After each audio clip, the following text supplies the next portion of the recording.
Welcome back to our Best of the Rest series covering all the cards in Aether Revolt not spoiled individually. As we move toward pre-release, we get closer to finishing our series. In this video, we're going to talk about the rest of the red cards in the set. If you've missed previous episodes about white, blue, or black, you can click the first link in the description and it'll bring you to a handy-dandy playlist, super easy.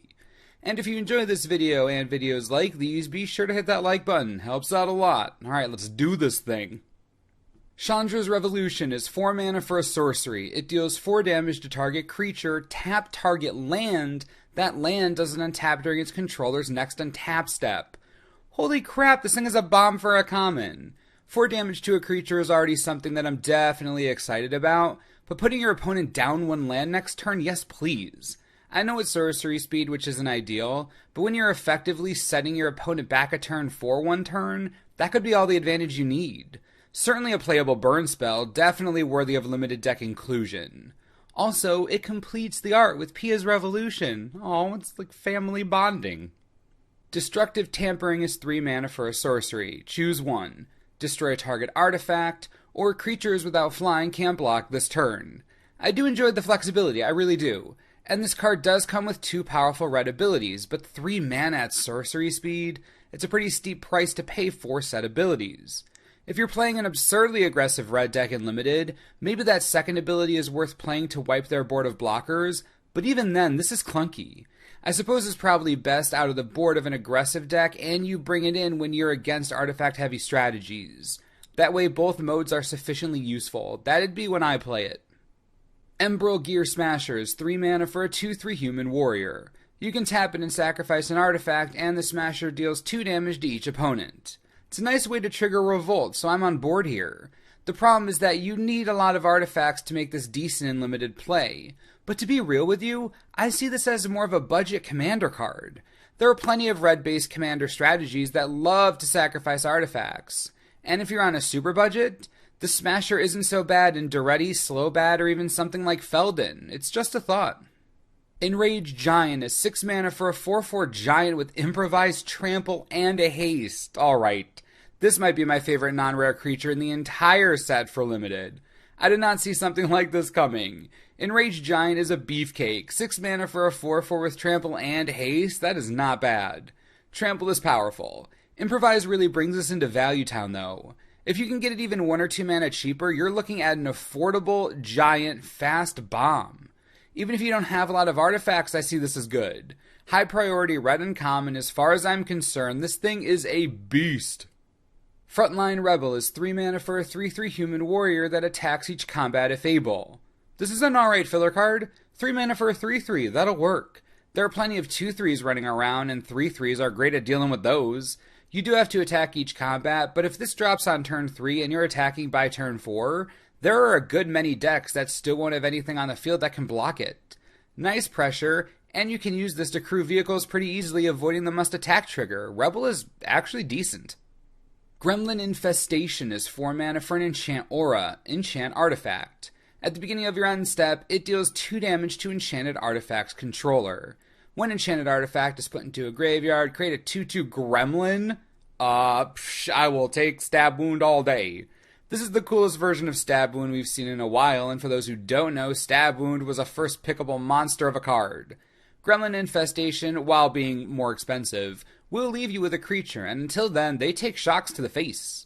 I don't think this is going to fetch nearly the same priority stat as Stab Wound did, of course, but it is more than playable, and it should be on your radar as a solid card in any red deck. Even if they use the artifact to trigger Revolt, hey, you got a 2/2, so yeah, not bad. Invigorated Rampage is 2 mana for an instant. Choose 1. Target creature gets +4/+0 and gains trample until end of turn, or 2 target creatures each get +2/+0 and gain trample until end of turn. This is one of the more playable standard cards we've looked at in this entire series. First things first, obviously going to be great in Limited. The power boost is fantastic, but granting trample puts it way over the top for me. Definitely playable, no question about it. In Standard though, in the red-green energy deck, this could easily find a home. Trample, again, super important, and 2 mana for 4 power, that's hard to pass up at instant speed. Invigorated Rampage is crazy strong, keep it on your radar not only for Limited, but for Standard as well. Lathnu Sailback is 5 mana for a 5/4. I mean, you might play this in a few decks where you need a generic top-end card. 5 mana for a 5/4 is okay. Certainly better than many vanilla creatures we've seen in the past. I mean, it's alright, I guess. Precise Strike is 1 mana for an instant. Target creature gets +1/+0 and gains first strike until end of turn. Precise Strike is Kindled Fury from Dragons of Tarkir / Morningtide. From experience, it isn't all that much to write home about, but if you're in a limited matchup and both decks are clearly trying to win the game on the ground, this could effectively become a removal spell in combat. But again, I keep it in the sideboard until you know you're going to have to smash your way through a wall to win. Not a priority pick at all. Reckless Racer is 3 mana for a 2/3 human pilot with first strike. Whenever it becomes tapped, you may discard a card. If you do, draw a card. Just like looting, rummaging has value as well. 3 mana for a 2/3 is basically the norm now. But this one comes with first strike, so I'm already interested. Tapping it can be when attacking, it can be when crewing, which is nice because you can just crew whenever you dang well please. Reckless Racer is going to be a priority uncommon pickup in any deck running vehicles, and even most decks not running any. Do not ignore card filtering. Card filtering of any kind fetches a high price tag for a lot of players.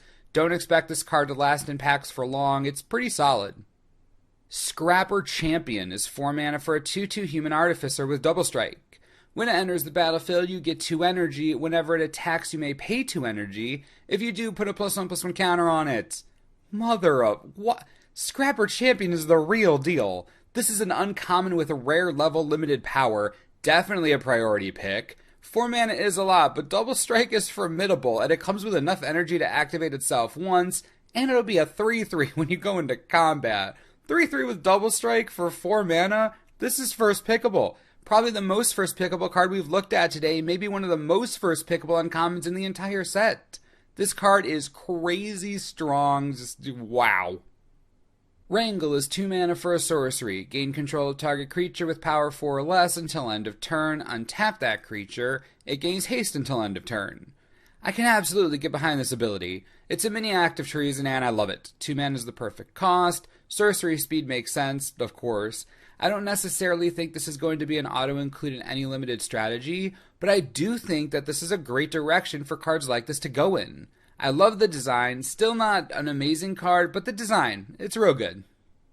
So what do you all think about the rest of the red cards in the set? Personally, based on what we've seen today, I think we're looking at a pretty solid color here. Usually red tends to be all over the place, but this time around it seems quite strong and rooted in those strengths. How do you feel? How do you think it stacks up with white, blue, and black? I'd love to hear what you have to say, so please leave comments and we'll talk about it. As always, thanks for watching and we'll see you next time. This video is brought to you in part by TCGplayer.com. With Aether Revolt pre-release right around the corner, it's time to get your product. The release of the full set is only a week away. If you want to pre-order boxes of Aether Revolt right now, you can totally do that. $92 each, shipped right to you super cheap. So if you don't have a local game store or yours is overcharging way too much, check out TCG Player. Fairest prices around. Click the links, help the channel, win-win, enjoy.